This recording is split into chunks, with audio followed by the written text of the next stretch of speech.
Do you know if Mr. Jackson's on the Zoom meeting yet? No, sir. I have Alicia in our waiting room ready to come out when you're ready for her, but that's all I have. How about Mr. Jamie Dove? Have you got him yet? Mr. Dove just joined the waiting room. Nice timing. But Mr. Jackson is not there. No, sir, he's not. I'll keep you posted. Okay, please do. Let's, if everybody's patient, we'll wait about another 30 seconds and then we'll have our prayer and roll call.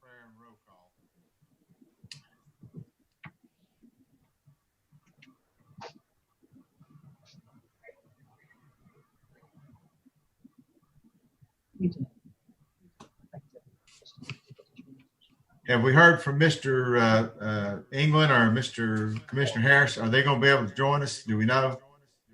Commissioner England is not going to be able to join us this morning. All right. And I've not heard from Commissioner Harris, but I will send him a text message really quick. Okay. All right. Well, with everybody's permission, we do have a quorum and we've got a lot on our agenda. And with that, I'll lead us in prayer. If everybody will please bow their heads. And we come to you, Heavenly Father, with a request that you guide us, direct us, you strengthen us to do your will, that you know our hearts, you know our minds. We are always grateful when you provide us leadership, when you provide us with examples of how we should live our lives. We ask that you strengthen us to do your will. Amen. First item is roll call, and I'll go ahead and do that. Commissioner Jones? Here. And Commissioner Tester? Here. Commissioner Harris? Commissioner England? And Commissioner Carragher, I'm here. So we do have a quorum of 3 members present. And since some of us are meeting via Zoom, we do have to have a determination of the essential function of a governing body requiring this meeting. And I would appreciate a motion to approve that. I'll go ahead and move that we go ahead forward with this meeting as the meeting includes business that's essential to government. All right. Is there a second to that? I'll second, Commissioner Carragher. Thank you, Commissioner Tester. All those in favor, I guess we need to do a roll call again. Commissioner Jones? Here. And Commissioner Tester? Yes. And Carragher, yes. So it passes 3 yes, 2 absent. Next item is the motion to approve our minutes of our April 30th meeting. And I'll make the motion that we approve the minutes. Is there a second for that? I'll second. Thank you, Commissioner Jones. We'll need a roll call vote on that, I guess. Commissioner Jones? Yes. Commissioner Tester? Yes. And Commissioner Carragher, yes. All right. The first item is a presentation from Mr. Jamie Dove. And Commissioner Jones, do you want to introduce Mr. Dove to the committee? I'm bringing him into the room now, so you might want to wait just a second. Oh, okay. All right. Okay. Yeah. He just texted me that he's having some difficulty getting in the room. Oh, there he is. He's connecting. Nice. Kent Harris. Joined the meeting. Commissioner Harris, glad to have you with us. Hi, Kent. Glad you're here. This is Jody, and welcome to Mr. Jamie Dove, who's on our agenda and just joined the meeting. We can see you, Jamie, and appreciate you being here. Just to orient you, you can hopefully see all of us, and you know me. You can also see a room with a conference table. Commissioner Tester sitting in that room in the light blue shirt, and next to him is our county attorney, Allison Wilkinson. You can also see the top of Commissioner Carragher's head. Smart Alec. You can see our mayor, Joe Grandy.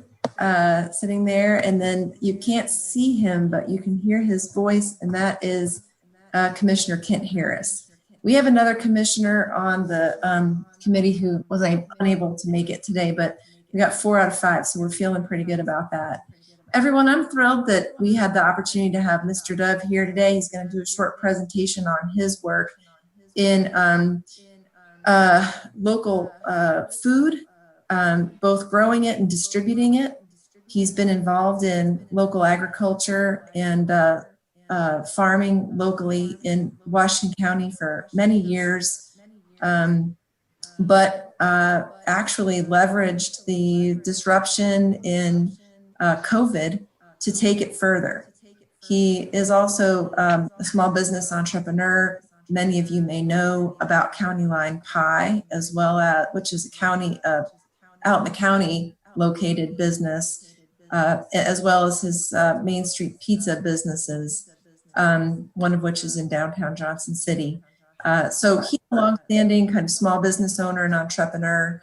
And I found his work in agriculture and farming of recent particularly interesting, and an interesting complement to the entrepreneurs we've heard from downtown, like Jose Castillo and David Nelson, for example. So it's just another example of that type of work in our county, but with a farming / agriculture twist. And I won't say another word and leave it to Mr. Dove from here. I'd like to thank you all for giving me some time this morning. I've except for the time that I spent overseas in the military, I was born and raised here, came back from that time to go to college here, and have lived in the Tri-Cities my entire life outside of that time.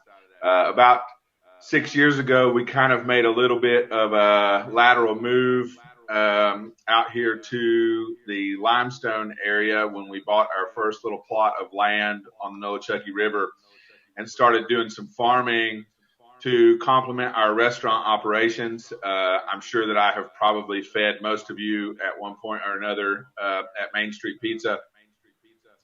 When we started that out here 6 years ago, I couldn't have imagined kind of where it would go from there. But it has been quite an interesting ride, and I've enjoyed it thoroughly. And I think that local food is something that is, not only already important to our area and something that we can showcase here as a thing because of our agricultural roots going back so far. But I think for the future, it's something very important too. And I think that it's something that people are interested in general, and also are interested in our area particularly because of the local agricultural roots that we have here. Just to give you an idea of what we kind of do agriculturally, when we started this thing up 6 years ago, we had a very small plot, and we got that going. When you do organic method vegetable growing, it doesn't sound like a lot, but it's actually quite a big piece or whatever. So we started with a small plot of about 5 acres and only about 2 to 2.5 acres of that under vegetables. 3 years ago, going on 3 years ago, after we did it for a while and qualified for some really neat programs under USDA, we were able to buy a much bigger plot up the river here, and it's about 42 acres. And we now have, this year we'll roll into about 6.5 acres under organic vegetable production. Just that we are not certified organic. We may pull that trigger next year, but we do everything by organic method. When we first started that situation, it was kind of a way to get some access to some things that we didn't have access to for our restaurants, in order to showcase the fact that this is such an agricultural area, and to just drive interest, to let people know that we cared about what the ingredients went into our food, and that our restaurant was a little different. And early in that process, kind of in our first spring of planting, I started thinking about, well, you can't grow everything. And when things do start to come in, they're going to come in kind of all at once. And any of you that have ever done any farming or any home gardening even know how that works. And so I thought about, well, I'm in the restaurant business already. I already work too many hours. I already work weekends. It's already a little bit on the monotonous side as far as you're open 7 days a week and all those things. So do I want to start waking up at, 4 o'clock in the morning on every Saturday just to start preparing for a farmer's market and go there? And then sometimes it rains, and then you still have, and produce has a very limited shelf life.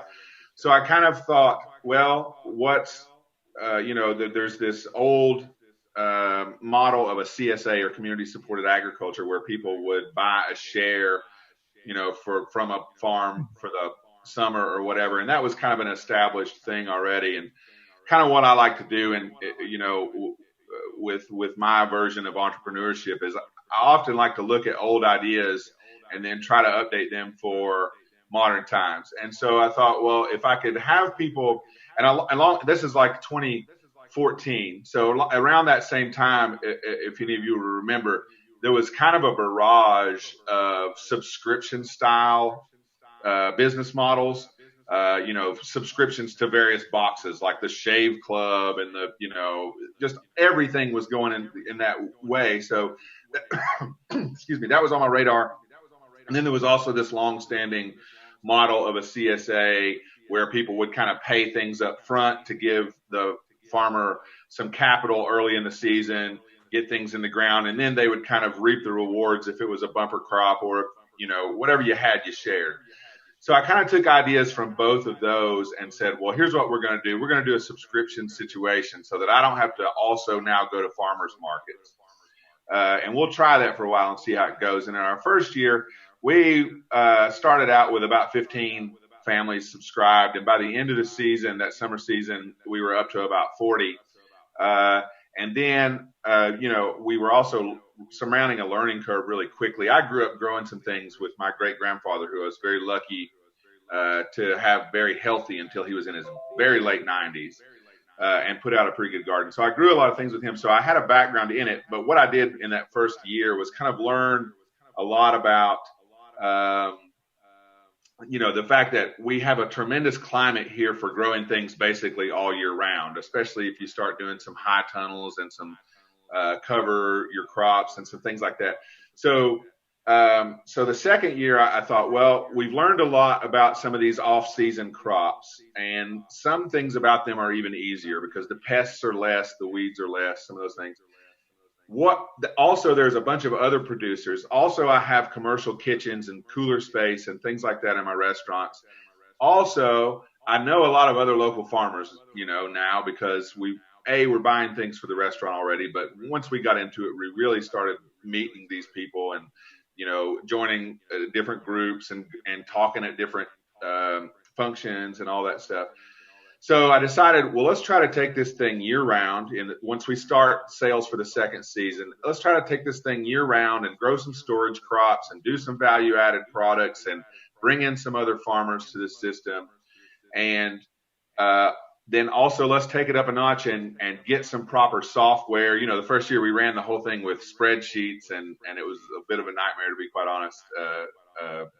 My life is kind of consumed by spreadsheets at this point, but so we bought some proper software that allowed us to, drive the sales completely online. It allowed us to manage that stuff a lot closer and to have a support team with that, the purveyors of that software. And we unleashed it that second year, and it jumped up to like 150 families. The average account at that point and for the subsequent years usually spend about $80 or $90 a month with us. The way our system works, you can sign up for weekly, bi-weekly, or every 4-week distributions. We do a vegetable share, which is predominantly what we are into. We do an egg share, which we had chickens for several years, and we don't have any right now. we'll probably get back into that at some point. But that's a thing that's kind of, there's a lot of people with chickens around, so we're able to source for the restaurants and the CSA from some of our other farmers. And then we did a bakery share because if any of you all have eaten in my restaurants, you know that we're a scratch kitchen and we make everything, the hamburger buns, the salad dressings, everything is made from scratch already. So we do a bakery share, and we also make all our pasta from scratch. So it's a bakery pasta share. When the pandemic hit, this year, we stopped distribution for about 3 weeks because that's kind of the slower part of the year. Mid-March, you're kind of coming out of the winter into the summer. And we added a protein share because we just wanted to be a one-stop shop. And we changed to only home delivery, no contact delivery. We're going to go back to allowing people to pick that up as we open our dining rooms in a restaurant. But that was the big change. As far as the pandemic went, is that we went to no contact, home delivery only, and which allowed me to, put my servers back to work as delivery drivers for a temporary situation too, as we tried to ramp back up and get everybody back on payroll. And then we added a protein share, also probably somewhat temporarily, but because we also buy a lot of local protein from, our favorite producers for the restaurants. And with the restaurants down in business significantly, I wanted to try to keep that revenue stream going for those people so that, A, that helps everybody, but B, also so you don't lose that product.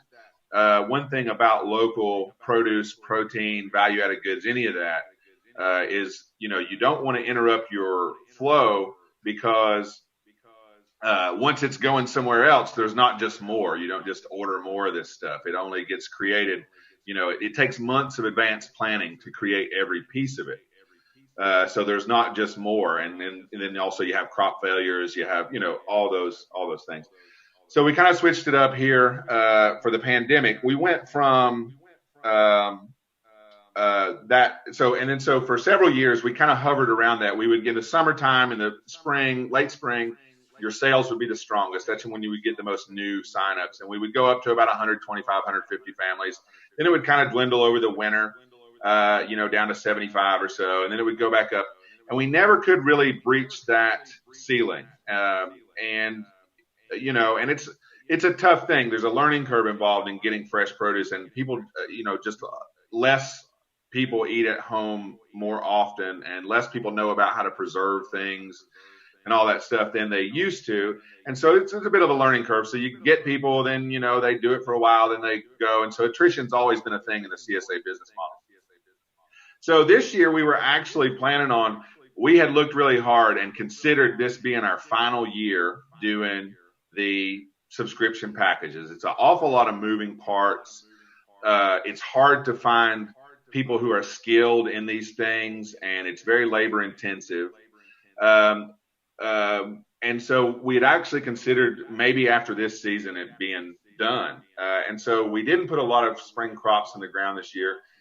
We have a couple of projects approved by the NRCS here in Washington County through the USDA to put in a high tunnel and a big irrigation system. So we were going to focus on that in the spring, and we did less spring crops.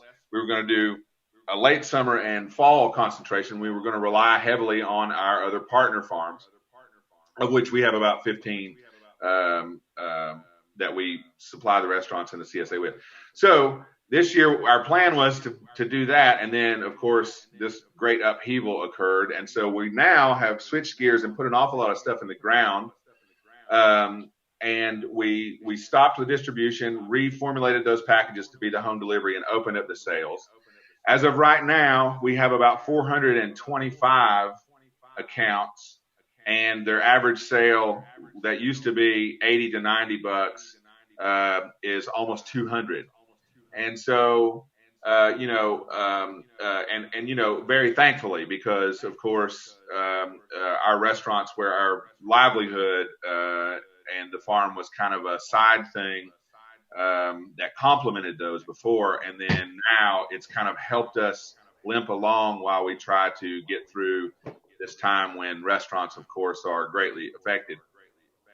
But that's just kind of a small rundown of what it is that we're doing now, what we did to get here or whatever. And then, my thoughts on it are kind of my thoughts on what it may mean for the future, or what it may do for commerce and tourism and all those things here in Washington County or greater East Tennessee. We have a restaurant in Sullivan County where I grew up, and also our newest one is just down the road from our farm here over the Greene County line. So it's in Greene County.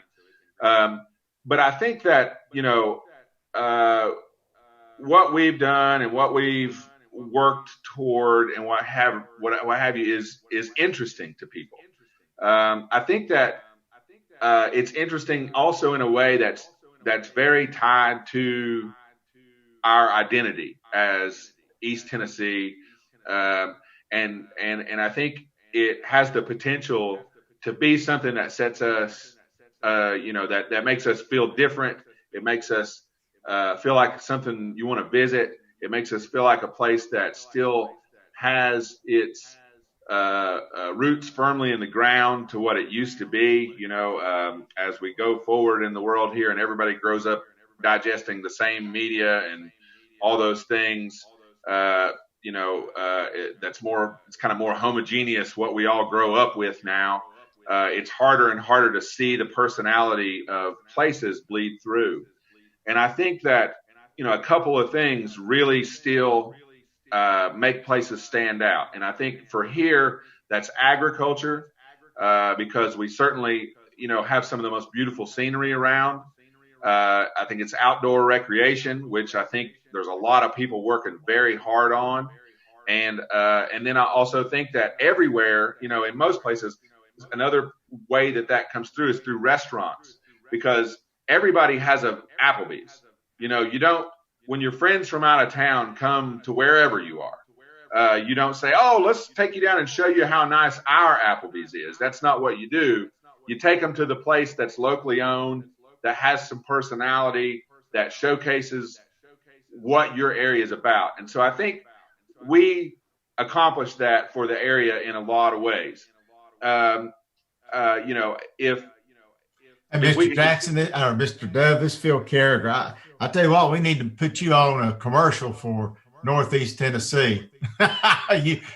You are good. I want to first of all say thank you for your service, and thank you for your being on the leading edge of something that I see nationally, and I think you can take some pride in the fact that you're in the forefront of something that is a national issue, and something I'm proud of. I'm like you. I'd rather spend my money locally rather than having it go in the coffers of Applebee's and head off the headquarters before the sun sets. Sure. And let me ask this first: are there any other comments or questions from any of our committee members? Great job. Commissioner Harris, you got any comments? Yes, Chairman. I appreciate what Jamie says there. Jamie, I guess one question I would have, I know when you get your restaurants and everything going, which we can't wait, we enjoy, especially now that this county lime pie is just close to us, but right. Excellent food. But when you do that, are you seeing? I can see where you've grown so much with 425 accounts versus what you were running before. And that's something you're going to keep up and working with people, but which is good because, we're in Washington County needing jobs created. So I appreciate that. And I think with the change in economic conditions, hopefully that you're going to be able to continue to grow that. And do you foresee, what type of growth do you foresee? Would be one question. And another question would be, what could we do as a county to help you and these other people continue to expand and grow? Sure, and I really appreciate those questions, Mr. Harris. I'll tell you this: I'm a realist. After 20 plus years of being an entrepreneur, you better do that. It's okay to be exuberant and excited about your ideas, but you better land somewhere where the revenue meets the bills. And I would anticipate that this level of subscriptions will not continue. However, what I said for years to people was, and where we were trying to get to and couldn't seem to break the ceiling was, I always said that if I could get this subscription system at that $80, $90 a month average to about 225 to 250 accounts, it would be worth our time. Elise and I would at least, help pay for the farm we live on and continue to be able to use grants and things like that to improve the property, and maybe even have a few dollars left over to pay for some of our time if we could get to that level. And again, that's why we were kind of starting to really, wonder if we shouldn't switch our model to farming more for the restaurants, only do like 4 varieties at a time, do more tractor farming, have less employees out here. But so now we've jumped up to that 420 level or whatever. I would anticipate that'll go down, but I do see this as an opportunity to keep it above that level that I do think made it a lot more sustainable. And I think we can do that through service, through education, through advocates. We have a lot of people that subscribe to our service that really push it for us. And also through just support from people like you, having me here today, giving me a platform to talk to people who make decisions. And then as far as what you guys can do, or what local, what anybody with some wherewithal can do to help us, it's hard to say exactly. But I would say this: programs that are available through, say, the USDA and what have you are very often geared toward large row crop farmers, who are people that I, of course, respect and love very much, and we need. But there is, there's always a lagging situation. So as more and more people do small scale farming, it takes time for there to be legislation, for people to, get their word out, talk to their leaders, get the information of what it is that we do need out there and into programs and laws and things like that. And so I would just say, if we could start to push towards that, and I know kind of like the restaurant business, small scale farmers are in this same boat too. We are so busy, and it takes so much of our time to get things done that have to be done because they're kind of relentless. There's not a lot of small scale farmers that then after the end of the day have time to go lobby guys like you and find who we need to talk to and all those things. So just, anything that can be geared more toward the small scale farmer would be very helpful. Jamie, I hate to cut you off, but we've got 2 more taxpayers that want to talk to us. Yes, and sir. I really appreciate you being here. This has been eye-opening, and hopefully we can come down and visit with you, and for things we can do. I think you're going to find the county commission willing to do just about anything you want us to do. And thank you so much. Yes, sir. And I appreciate your all's time today. And if anybody would want to arrange a farm tour of this committee or anybody else at any time, feel free to reach out. And what's phone number we can reach you at? 423-747-1574. And I'll give you all my farm website as well. That is startthefarm.com. All right. And all the grocery information's on there, our catering company information, all that stuff is on there. They're all kind of intertwined. Good enough. Thank you so much. And I hope you have a great day. Our next presentation is going to come from Mr. Center Jackson. I think, Mr. Jackson, you're on.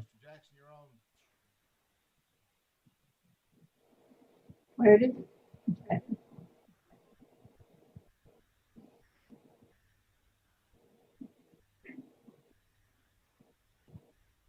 Go away.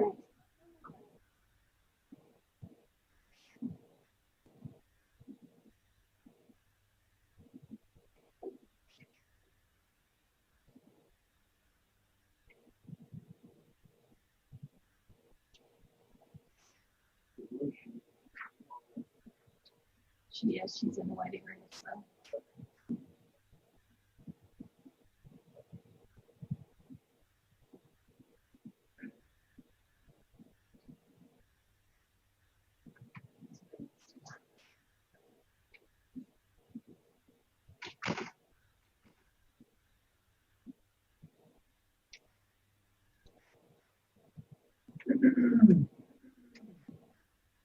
We've lost Chairman Carragher. He's going to rejoin us shortly.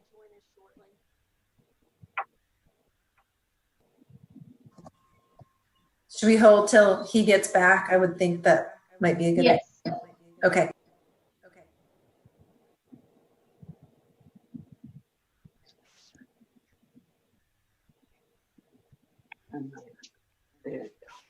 Can you hear me?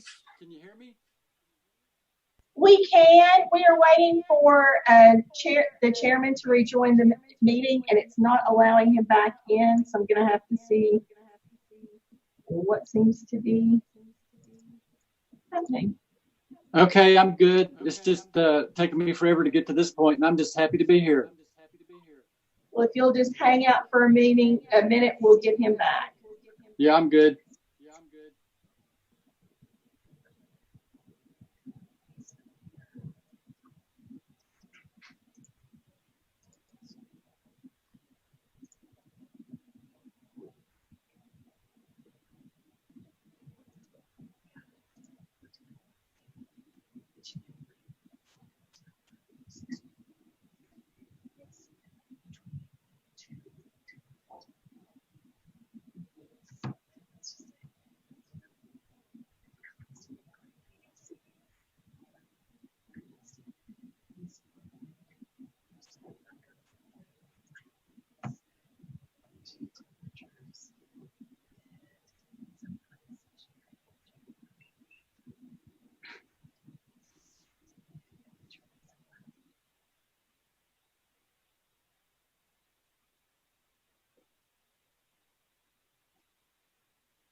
Commissioner This is Phil Carragher. Carragher.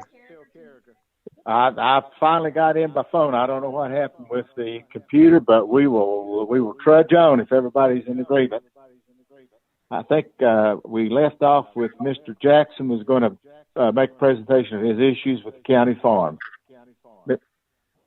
Yes, are you Mr. ready? Jackson, yes, go right ahead, sir. Sorry for the delays. Well, that's good. I'm just happy to be here. Thanks for getting me online here. My name is Senator Jackson, and I live at 338 County Farm Road, Jonesboro. Thank you for the opportunity to speak to you. I've been the neighbor of the Washington County Farm for 39 years. I had the longest border of any neighbor with the county farm. For those of you unfamiliar with the county farm, let me give you a brief history. It's approximately 50 acres, 3 miles south of Jonesboro, and includes an institutional building to house 40 residents, an industrial-sized kitchen, living quarters for a caretaker, barns, and carports. Approximately 15 years ago, it was closed to residents and has been a revolving issue for the county as to what to do with it. Presently, it has a caretaker, Mike Collins, for about 4 years. All the animals presently at the county farm belong to Mr. Collins. This is the 5th time myself or my wife has come before the county commission in 39 years concerning issues about the county farm. All of our previous appearances have been from a positive position in support of the county farm. This is not one. The county farm and I share several thousand feet of common border fence. For my 39 years, neither the county nor the caretakers have ever improved or maintained a section of this fence between my house and their building. I have over the years had to put up at my expense and labor 4-foot field fence and welded wire fence to keep loose dogs from the county farm from coming onto my property, chasing my livestock, barking, and doing what loose dogs do. The dogs recently have dug under the fence and chased my livestock. My livestock do not adjoin the common fence with the county farm. The fence that I put up and maintain is not for large animals. The county farm cows and horses continually rub on and push down the fence. I have addressed Mr. Collins over the years about this and asked that the cows not be placed there as they are the worst. He has never complied. Last November, I put a strand of barbed wire on the county farm side of the fence to see if it would keep the cows off of it, and a week later noticed the wire was gone. I called Mr. Collins to ask him about it, and he said he had no knowledge of the wire or its removal. At that point, I called Mr. Grandy and asked for something to be done about the fencing issue. He called Mr. Collins and the cows were removed and replaced with horses. Last week, Mr. Collins took the horses out and put 16 cows back in the field. No improvements to the fence have been made since Mr. Grandy had the cows removed in November. Approximately 6 to 8 weeks ago, Mr. Collins erected a dog pen up against the border fence that I built and maintained. The pen is between my house and the county farm building, approximately 150 feet from my house. The pen contains 2 of the many dogs at the county farm. The 2 dogs are chained 24 hours a day in a pen and bark excessively day and night. The night barking keeps my wife and I awake.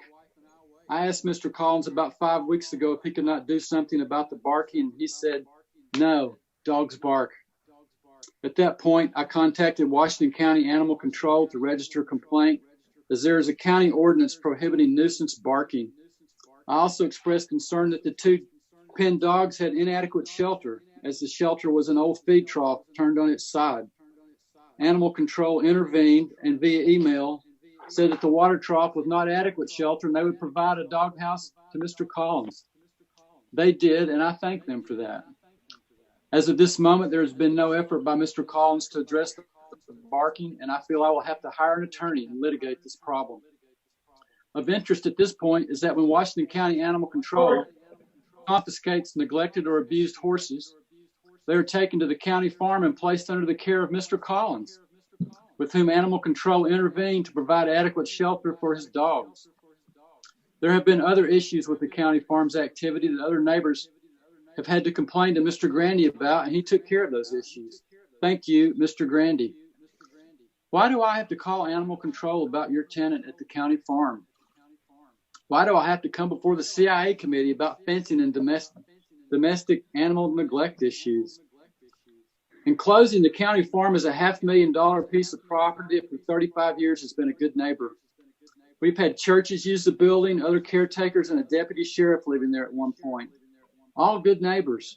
The last time the county took a serious look at the county farm about 4 years ago with David Tomita, CIA committee chair at the time, an on-site visit by the commissioners, planning and zoning, and a lady in charge of teaching cooking and canning classes for the county, all weighed in on a good use for the property. Planning and zoning was there with a rough draft of a plan for a walking park and community gardens. The idea was supported by our association of property owners who border the county farm. Mr. Tomita promised an answer within 3 months, and nothing has been heard about it since. How appropriate that idea would be in our society's current predicament if we would have done that. During the last 4 years, the county farm tenants have not been good neighbors. I think the current situation at the county farm needs a closer look, and definitely some improved fencing for large animals. I'm certainly open to questions, and I invite any of you all to come out here anytime and let me show you the fence and introduce you to the dogs. Thank you. Do we have any commissioners with, thank you, Mr. Jackson, any commissioners with comments or questions?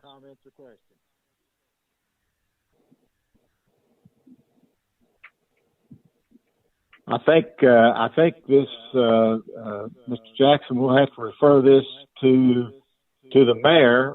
We as a commission are in the process of forming a building and grounds type committee. Right now, we don't really have a building and grounds type committee, and I think by statute, all this stuff has to be referred to Mayor Grandy.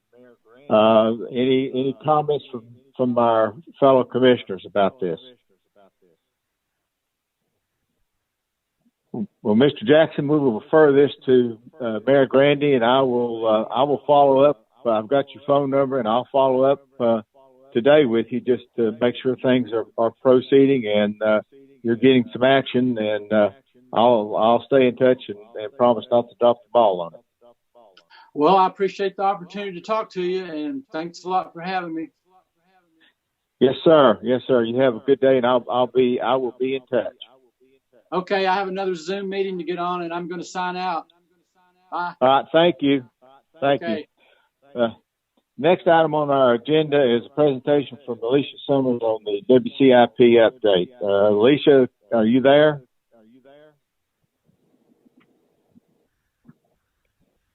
Hello? Does anybody hear me? I can hear you. Alicia, you're muted.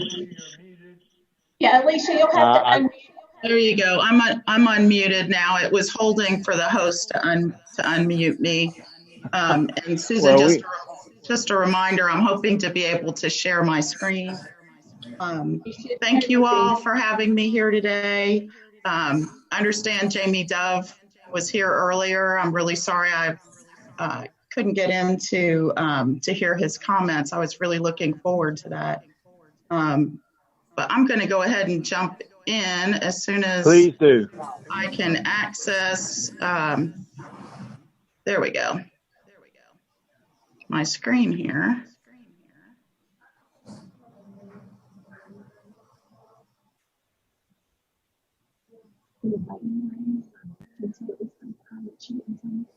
And if y'all could just tell me when you can see it.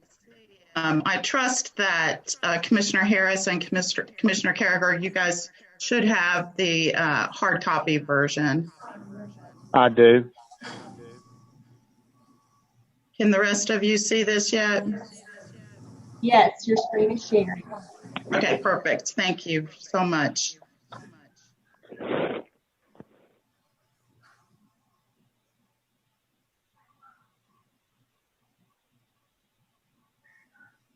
Well, it's actually not letting me share it. So today seems to be a day of technical difficulties. We are seeing I can see it. You can see it, but it's not letting me. Yeah, I've got your old copy on my computer that you sent out a few days ago. Alicia, if you navigate to the bottom of your screen, you should be able to click through the presentation. I gotcha. I got you. There you go. So what I wanted to do today was give an update on the industrial park, just to keep everybody informed on what's going on out there. Just briefly, the history. We received the site development grant in 2016, along with the InvestPrep grant to do site development work out there. In January of 2018, we purchased some additional property. By June of 2018, the site development work was completed, and that was 2 pad-ready sites and an access road. In May of 2019, EBM PAP selected one of our pad-ready sites. And in January of 2020, TDOT awarded us the road project to extend our roadway in the industrial park. In January of 2020 of this year, we were awarded another site development grant for due diligence through the Tennessee Department of Economic and Community Development. And in February, we applied once again for TVA's InvestPrep grant for site development. So that's where we are right now. Currently, TDOT is in the preliminary phase of the roadway project.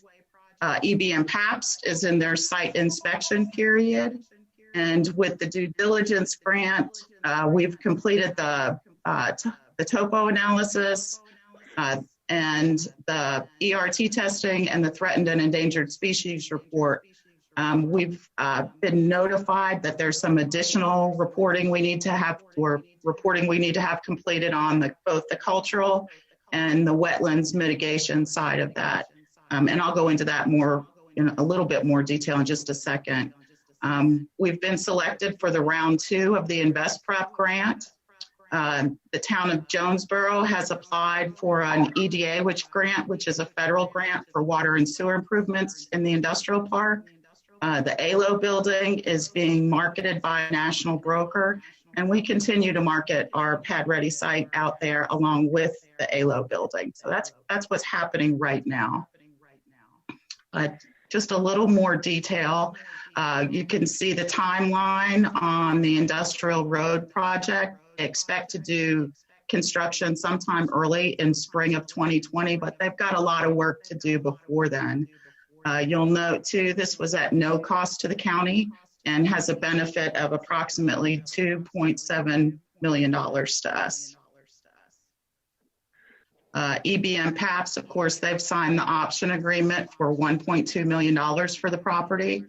They executed that in November of 2019, and that option agreement expires in January of 2023. And here's some more detail on the due diligence grant. The waters report, I'm sure you guys are probably aware that there's a pond located on the property, and the Army Corps of Engineers and TDEC have required us to do some additional testing out there, and additional review. The same thing with the cultural report, that involves the pond as well. We've completed the topo analysis, the threatened and endangered species report. Tysinger, Hampton and Partners is working on the master plan. And after our next virtual site visit with TVA, we'll be talking in more detail about a grading plan for that. There will be some additional costs for the due diligence, and that was the grant that we received for $94,500 from the state. They're allowing us to apply for a $10,000 no match grant to do this additional testing. So there'll be no additional costs for the county to do those reporting and testing. Again, a little bit of information on InvestPrep. The eligible activity is site development. The maximum grant amount is $750,000, and it's a 50-50 match. And as I mentioned, we submitted for round 1 in February. We were selected to participate in round 2 in May. That's going to take the form of a virtual site visit, which is the first time TVA's InvestPrep team with the consulting firm has done this type of virtual site visit. I will say that we've had a lot of assistance from the planning department, namely Chris Pape, on helping us prepare for this. He's been working on Google Earth for us, and it's it's shaping up to be a really good virtual visit. TVA will be notifying recipients of awards in July or August. As I mentioned, the town of Jonesboro has submitted a federal grant application for water and sewer improvements. Due to the CARES Act, the match on that dropped from a 50-50 for the town of Jonesboro to an 80-20 match. So we should be hearing from that in the coming months. And what that does is expand the water and sewer lines in the park, along with installing a lift station. And then, as I mentioned, the ALO building is currently being listed and marketed with a national brokerage firm. I wanted you all to note that I've done some extensive searching, and that is the largest available single-tenant facility in East Tennessee. So in conversations with the marketing and brokerage firm, they feel confident we'll be able to find a user that will be able to take that entire building, hopefully in the near future. Another thing I wanted to mention is construction of the gas utility line. I've had some conversations with Atmos Energy. They had installed the gas line down to the EBM PAP site in the park at no cost to us, and they intend to do the same thing with when the roadway gets extended, extend that gas line again along the new roadway. One other thing I wanted to mention on here is that ECD will open up another site development grant application period in September. And if we have the all of the due diligence complete, we'll be eligible to apply for that in September. I wanted to talk a little bit about the return on investment. And you can see these on the slides. Our site development cost was a little over $1.6 million. The county invested $847,000. You can see on there the investments that we've made, along with the revenue from the EBM PAP's optioned property. Overall, the county has invested $1.223 million from 2016 till today, and has received $6,328,000 return on investment during that same time period. One other thing that I wanted to talk a little bit about was the pre-COVID industrial park and those employment numbers. So prior to pre-COVID, there was about 227 employees in the industrial park, with EBM PAPs projecting another 200 over their time period. The average annual wage in there is about $36,000, and the benefits range from 50 to 88% employer paid. I'm sure you all are aware that COYO in the industrial park had issued a WARN notice. They did a furlough. They furloughed about 110 employees out of their 150 roughly. They have brought back about 50% of those so far. They started bringing folks back about 2.5 weeks ago.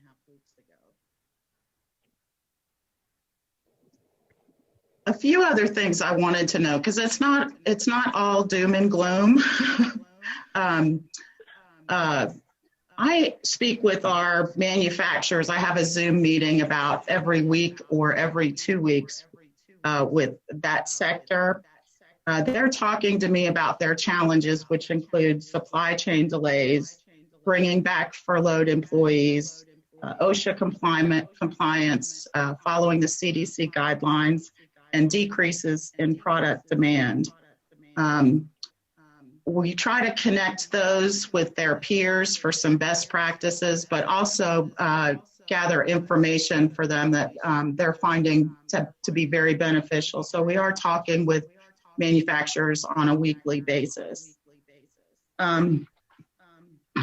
So I did some checking, and I thought you all might find this interesting, that 64% of manufacturers say reshoring is likely to follow the pandemic. And we've all heard about the deficiencies we have in PPEs and how there's holdups in the supply chain to getting what we need, whether it's face masks or swabs, whatever it might be. What the manufacturers are saying across the country in a national poll is that they're extremely likely to bring more production and sourcing back to North America following the pandemic. In addition, Area Development, which is a site selection magazine, a national magazine, they're saying that foreign companies are going to want to bring production to the U.S. to serve the American market because of these supply chain hiccups for us. They're also saying it's a good time for foreign companies to begin that site selection process now. And I say that to say that we need to continue on the path we're on for developing properties in that industrial park. And again, here's just another bit of information about reshoring after COVID-19. The majority of site selection consultants are saying that medical products are going to be a big, we're going to see a lot of movement into moving manufacturing to the U.S. They also talk about the characteristics of sites and buildings that that specific sector will be looking for. And then again, another survey from Site Selectors Guild, which is comprised of site selectors across the U.S.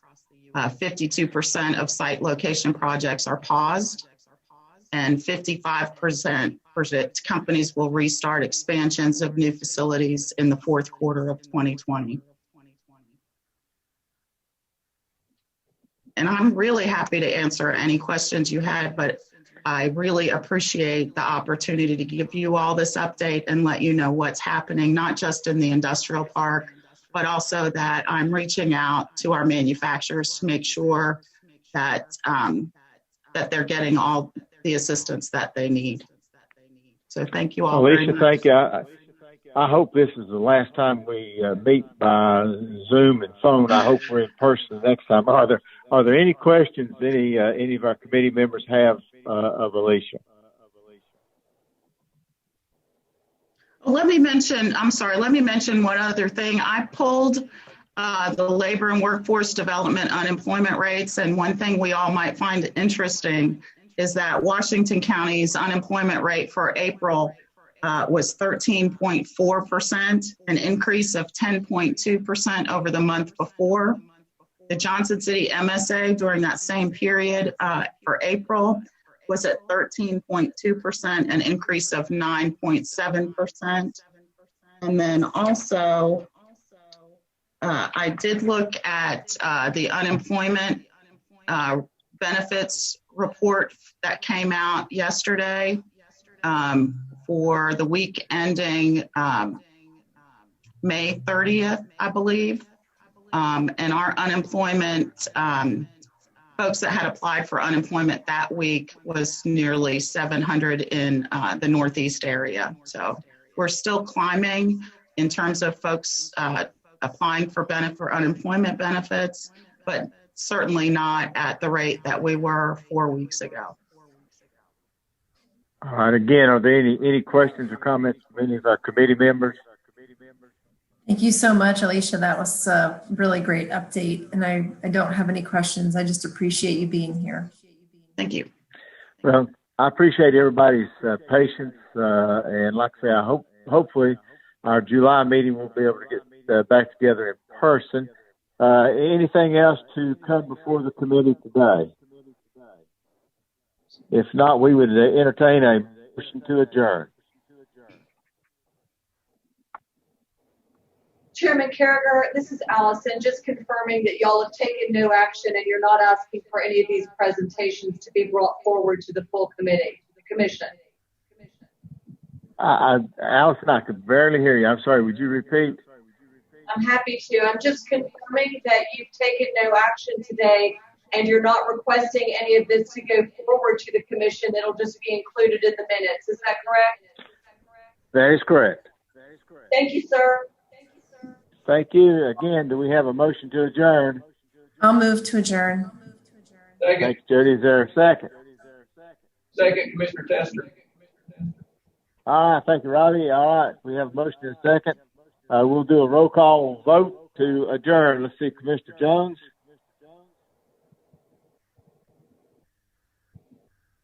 Commissioner Jones, you still there? There she is. Yes. Okay. And Commissioner Tester, do you vote to adjourn? Yes. And Commissioner Harris, do you vote to adjourn? Commissioner Harris? Commissioner Harris Yeah, was lost.